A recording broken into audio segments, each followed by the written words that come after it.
안녕하세요. 한국최면체연구소장 김용국입니다. 오늘은 외로움에 대해서 같이 공부해 보도록 하겠습니다.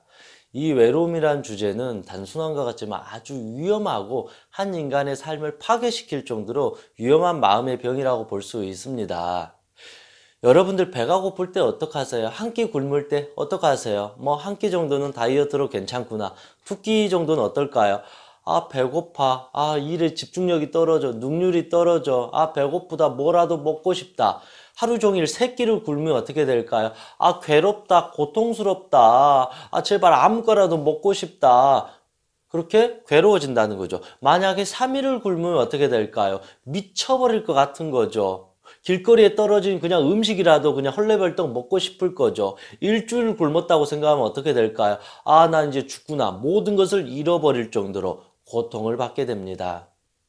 몸이 배고프면 이 정도로 우리는 엄청난 고통을 받게 됩니다. 그런데 오늘 말하고자 하는 이 외로움은 마음의 허기, 마음의 배고픔입니다.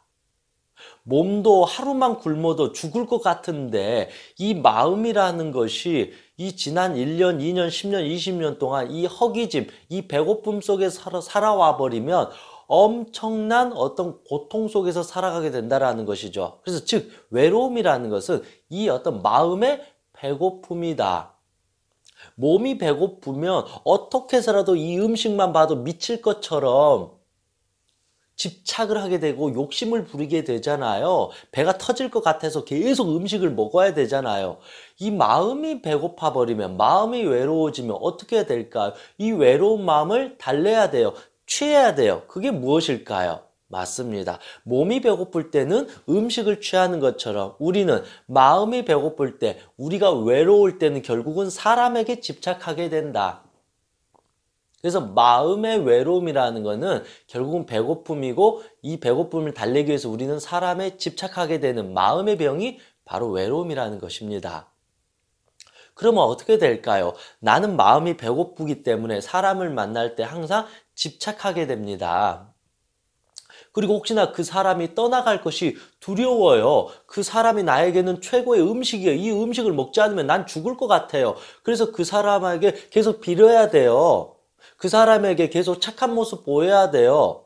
그 사람이 하라는 대로 따라야 돼요. 때로는 호구가 되어줘야 돼요.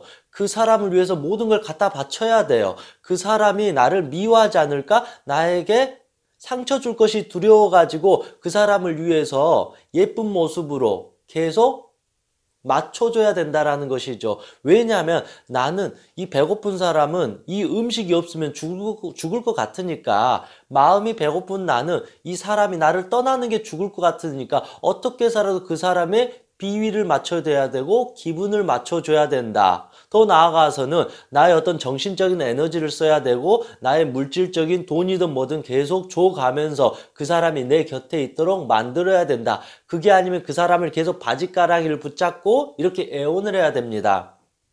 전 당신 없이 못 살아요. 제발 제 곁을 떠나가지 말아요. 저 저녁에 혼자 있으면 무서워요. 그런 식으로 계속 그 사람에게 집착을 할 수밖에 없다라는 것입니다. 그렇다고 해서 이 사람들은 지난 몇십 년 동안 이 마음이 공허하기 때문에 단지 그 사람이 있을 땐 좀 괜찮지만 그 사람이 조금만 내 곁을 떠나가면 엄청난 또 스트레스를 받고 외로움을 받고 공포를 느끼고 불안장애에 시달린다는 거죠. 그러면서 불면증에 이르기까지도 이 외로움이 한번 생겨버리면 이 멘탈이 결국은 서서히 무너지고 붕괴될 수밖에 없습니다. 도대체 이 외로움병은 왜 생겼을까요? 어찌 보면 생각해 보세요. 밥을 몇 끼 잘 챙겨 먹은 사람은 우리 점심 식사 나중에 했을 때 그냥 적당히 기분 좋게 먹을 수 있는 거잖아요. 아, 오늘 맛있다. 충분히 기분 좋게 놓을 수 있는데 한 3일을 굶은 사람하고 밥을 먹을 때 어때요? 그 사람은 그냥 이게 사람인가 돼지인가 막 먹을 거잖아요. 남들이 먹다 버린 것조차도 먹을 정도로 엄청나게 집착하게 된다라는 것이죠. 이처럼 이 외로움이 많은 사람은 사람한테 집착한 사람은 결국 어린 시절부터 충분한 사랑을, 관심을, 인정을, 따뜻함을 이 가슴 속으로 느끼지 못했다, 받지 못했다. 어린 시절 엄마로부터, 아빠로부터, 형제로부터, 형제 자매로부터, 친구로부터, 주변 사람들로부터 존중을 받지 못하고 사랑을 받지 못하다 보니까 이 어린 시절부터 이 사랑을 충분히 먹었어야 되는데 사랑을 먹질 못하다 보니까 이 사랑 결핍증이 생겼다. 즉 애정 결핍이 생겨가지고 이 사람의 심장은 있지만 가슴은 뻥 뚫린 것과 같다. 어찌 보면 충분히 사랑을 받는 사람은 이 땅땅한 골프공과 같지만 어린 시절부터 사랑을 받질 못하고 때로는 너무 그 온실 속의 화초처럼 자라나가지고 이것도 결국 애정결핍이 됩니다. 있는 그대로 사랑을 받지 못하면 다 애정결핍이니까요. 사랑을 너무 주지 않아서도 애정결핍이 생기고 너무 사랑을 주려다가 집착을 하게 되면 오히려 이것도 사랑을 못 받는 게 되니까 결국 그래서 이 사람의 어떤 마음은 딱딱한 골프공이 아니라 그냥 풍선과 같다. 크기만 이렇게 크고 색깔만 화려한 것 같지만 결국은 조금만 건드려도 뻥 터질 것 같은 유리 멘탈을 갖고 살 수밖에 없습니다. 그렇게 결국은 이 사람은 항상 이 마음이 배고프기 때문에 어떻게 해서라도 사랑을 받기 위해서 집착할 수밖에 없다. 그래서 A라는 친구는 친구 만날 때도 편안하게 만날 수 있어요. 그렇게 즐겁게 웃으면서 만나고 또 헤어질 때는 안녕 잘 가 편하게 만날 수도 있고 자기 하고 싶은 말도 툭툭 이게 할 수 있어요. 그냥 조금 화가 나도 화난다 말할 수 있고 너 너무 서운하다 그렇게 말할 수 있고 약간 기분 나쁘다고 말할 수도 있고 감정도 표현할 수도 있어요. 나 너 너무 좋다 너 마음에 든다 이렇게 사람을 만나는 게 자유롭고 감정을 표현하는 게 큰 어려움이 없는데 어린 시절 애정결핍이 있는 사람은 기본적인 마인드가 이 배고픔이고 이 집착이고 사람이 나를 미워하면 어쩌지? 이런 어떤 공포의 마음이 있다 보니까 친구를 만나는 그 순간부터 혹시나 내가 친구한테 실수하는 거 아닌가? 그래가지고 친구가 날 떠나는 거 아니야? 나 왕따 시키는 거 아니야? 만나는 내내 얼굴은 편한 것 같지만 마음은 조마조마한다는 거죠. 이 풍선이 터질 것 같은 이 긴장감 속에서 또 만나게 되고 또 친구와 헤어지고 나면 혹시나 내가 실수한 게 아닌가? 친구가 나 미워하는 거 아닌가? 나 실수하는 거 아닌가? 그런 어떤 생각 속에 빠질 수도 있고 아니면 항상 이게 마음이 외로우니까 친구를 만나고 헤어졌으면 자기 일을 해야 되는데 또 저녁 내내 또 전화하고 야 친구야 나 너무 외롭다 무섭다 그러면서 저녁 내내 전화하고 또 아침 일찍 일어나서 전화하고 시도 때도 없이 이 사람하고 계속 통화를 해야만이 마음이 안정되는 것처럼 가정주부가 남편이 밖에서 지금 일하고 있는데 그거를 그냥 그대로 인정해주고 놔둬주는 게 아니고 시시때때로 여보 뭐해 당신 뭐해 나 지금 외로워 뭐해 그러면서 당신 뭐해 그렇게 의심하고 집착하는 경우도 있다라는 것이죠. 남편도 이 마음이 외롭고 집착이 많고 의심이 많은 남편은 회사에 있으면 회사 생활 열심히 해야 되는데 혹시나 아내가 바람피는 거 아닌가? 나 버리는 거 아닌가? 나 놔두고 딴 데 가버리는 거 아닌가? 마치 엄마 잃은 어린아이처럼 매일 집착하고 확인하고 괴롭히게 된다는 것이죠. 그래서 이 외로움병에 걸린 사람은 두 가지 패턴을 보이게 돼요. 첫 번째는 이런 모습을 보이는 거죠.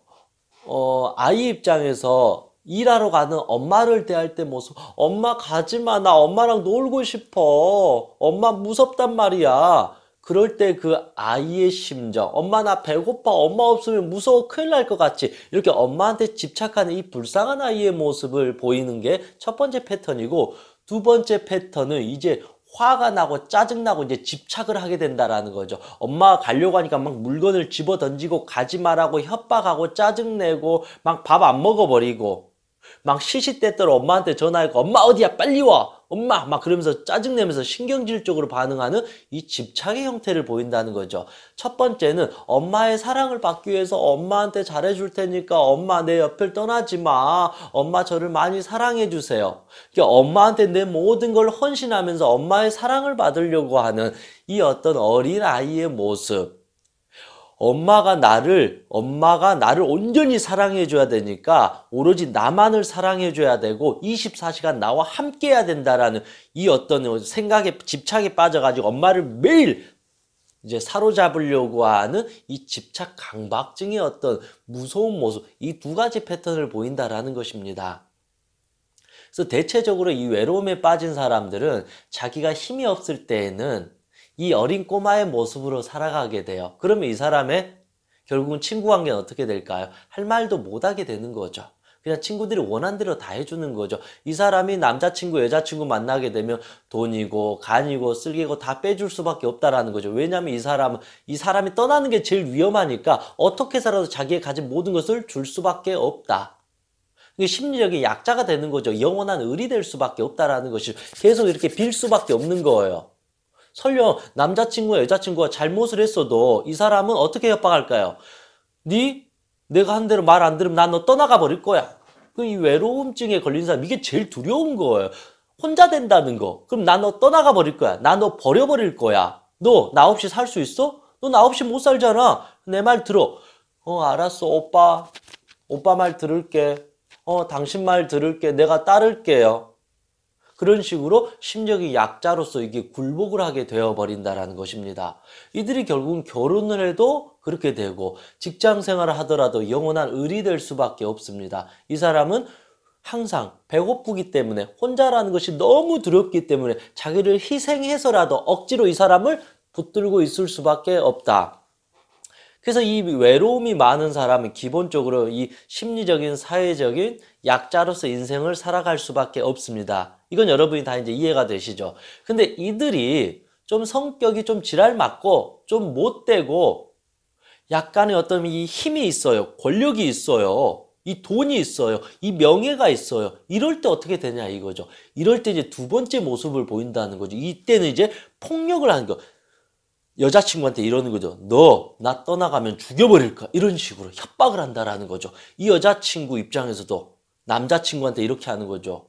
어떤 다른 여자 눈도 쳐다보지 마 그러면서 집착에 걸린다는 거죠. 결혼을 하게 되면 의처증에 빠져버리죠. 의부증에 빠져버리죠. 나를 버리고 나를 외롭게 만드는 너는 내가 공격할 거야. 죽여버릴 거야. 이런 식으로 엄청나게 이 분노의 에너지가 생길 수 있다는 것이죠.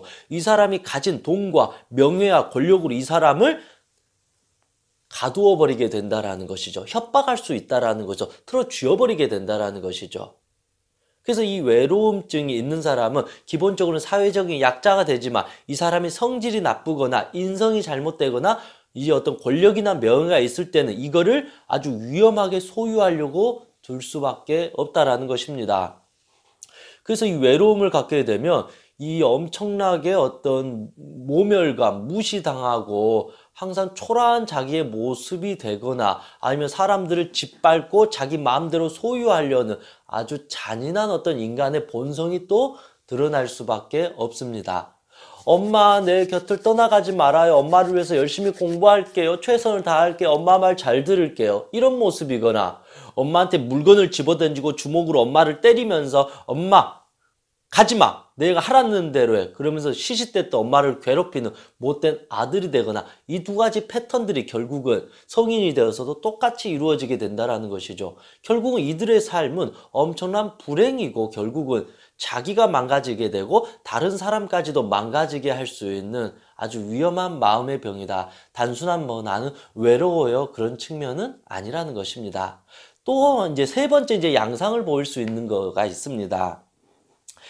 이제 하다 보니까 이제 사람한테는 이제 집착을 할 수가 없다거나 오히려 이렇게 하다가 사람한테 짓밟힘을 당할 수 있잖아요.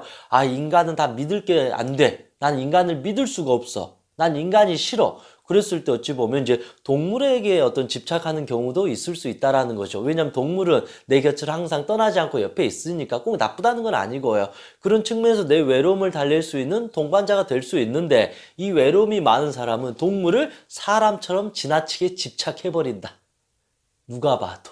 이 동물을 하나의 어떤 소중한 생명으로서 인정하는 건 좋지만 완전히 살아있는 사람처럼 이렇게 되어버리면서 약간 정신적인 망상에 빠지는 경우도 있습니다. 아니면 이 외로움에 심한 사람들은 사람한테 집착 못할 때 이제 딴 거에 집착할 수 있다는 거죠. 돈에 집착해버리고 평생 돈에 미쳐버려요. 권력에 미쳐버릴 수도 있다는 거죠. 이 권력을 내 가슴 속에 채워야죠. 명예. 유명한 사람이 돼서 내 공허한 마음을 채워가지고 이렇게 대단한 사람이 되려고 하는 이걸로 이제 외로움 공허함을 채울 수 있다는 거죠. 그래서 어떤 운동이든 뭐든 이런 거에 이제 집착을 하게 되는 거고 운동 같은 건 그나마 좋은 거죠. 또 안 좋은 거는 이제 이 외로움을 이 달래기 위해서 여성분들 같은 이 폭식증에 빠지는 경우가 많아요. 그래서 우리가 스트레스 받게 되면 음식으로 풀게 되잖아요. 외로움이 많으면 결국은 이 마음이 배고프니까 대신 이 사탕과 같은 단 것을 먹거나 아니면 엄청난 이 맛있는 것을 먹음으로써 배가 부르면서 어느 순간 마음도 부르다라는 이 착각, 이 뇌의 착각을 일으키기 때문에 폭식증에 빠지게 될 수밖에 없습니다. 그래서 여성분들이 다이어트를 하려고 하면 이 마음속의 외로움을 먼저 치유해야만이 다이어트에 건강하게 성공할 수도 있습니다. 그래서 결국은 이 외로움이라는 것은 그냥 단순한 문제가 아니라 우리의 삶 전체를 망가뜨리고 파괴시킬 수도 있습니다. 남성분들 같은 경우에는 어떤 그 담배나 이 술을 통해서 외로움을 달래는 거, 술을 먹어버리면 우리의 외로움이 그 순간 사라져요. 마치 술이 내 친구가 되고 세상이 내 친구가 된 것 같은 그런 착각 망상에 빠지게 되니까 그래서 알코올 중독에 빠지는 거죠. 마약 중독에 빠지는 거죠. 결국은 외로움의 끝은 뭐냐면 중독이에요. 이제 결론은 외로움의 끝은 중독으로 갑니다. 사람한테 중독으로 가거나 일의 중독으로 가거나 돈의 중독으로 가거나 권력의 중독으로 가거나 마약이든 알코올이든 뭐 담배든 폭식이든 뭐 어떤 나쁜 습관으로 가게 된다. 좋은 습관으로는 거의 가지 않고 대부분은 나쁜 습관으로 가면서 그것에 중독이 되면서 내가 없어지고 그 중독이 이 공허한, 이 풍선 안에 있는 이 공허한 마음을 채워준다. 그러면서 나는 평생 중독중 환자로 이렇게 살아갈 수밖에 없다. 결국 그래서 외로움이 많은 사람은 결과적으로 몸이 건강할까요? 안 좋을까요? 몸은 망가지게 됩니다. 스트레스가 만병의 원인이고 암의 원인이라고 하면 결국 이 외로움은 인간이 갖고 있는 가장 큰 스트레스이기 때문에 외로움은 장기적인 어떤 건강 관점에서 암을 유발시키는 첫 번째 요인이 된다라고 이렇게 해석해 볼 수도 있습니다. 그래서 몸이 망가지게 되고 마음이 망가지게 되고 나에 대한 사랑이 망가지게 되고 다른 사람과의 관계가 망가지게 될 정도로 아주 위험하게 마음이었던 몸이 고통을 받을 수밖에 없습니다. 그래서 오늘의 이 외로움을 이렇게 쭉 들어보시니까 단순한 문제가 아니구나. 내가 왜 이렇게 사람한테 집착했고 왜 내가 중독됐는지 이제 충분히 이해가 되시나요? 결국은 내 마음이 공허하기 때문에 이거를 내가 충분히 건강하게 지혜롭게 채워졌어야 되는데 나 또한 부모로부터 채워지는 것을 경험해 보지 못했고 누군가의 사랑을 내가 받아보지 못하다 보니까 내 입장에서 내 생각에서 어떻게 해서라도 이 사랑을 채우려고 발버둥하다가 오히려 중독에 빠지게 되고 사람한테 도리어 짓밟히게 되고 호구가 되어버리고 자기 할 말도 못하는 어린 양이 돼버렸다. 어린 아이가 돼버렸다. 마치 지하철 앞에서 사람들에게 저 밥 좀 먹게 돈 좀 주세요 구걸하는 거지처럼 내가 아무리 뭐 교수고 판사고 의사고 대기업 어떤 사원이어도 그것과 상관없이 내 마음에 이 공허함이 있다는 것은 외로움이 있다는 건 결국은 사람들로부터 사랑을 구걸하는 것과 같다. 그래서 결국은 이 마음속의 사랑을 내가 이제 본격적으로 치유해주고 채워주는 것이 근본적인 외로움에 대한 어떤 해결책이라 저는 그런 생각을 해봅니다. 오늘 이 외로움이 왜 생겼고 이 외로움이 어떤 사회생활을 만들게 되고 몸과 마음을 어떻게 이끌어가는지에 대해서 쭉 설명을 해봤습니다. 다음에 제가 시간이 나면 이 외로움으로부터 탈출하는 법, 극복하는 법에 대해서 같이 이야기를 한번 나눠보도록 하겠습니다. 이상 행복최면사 정명이었습니다. 수고하셨습니다.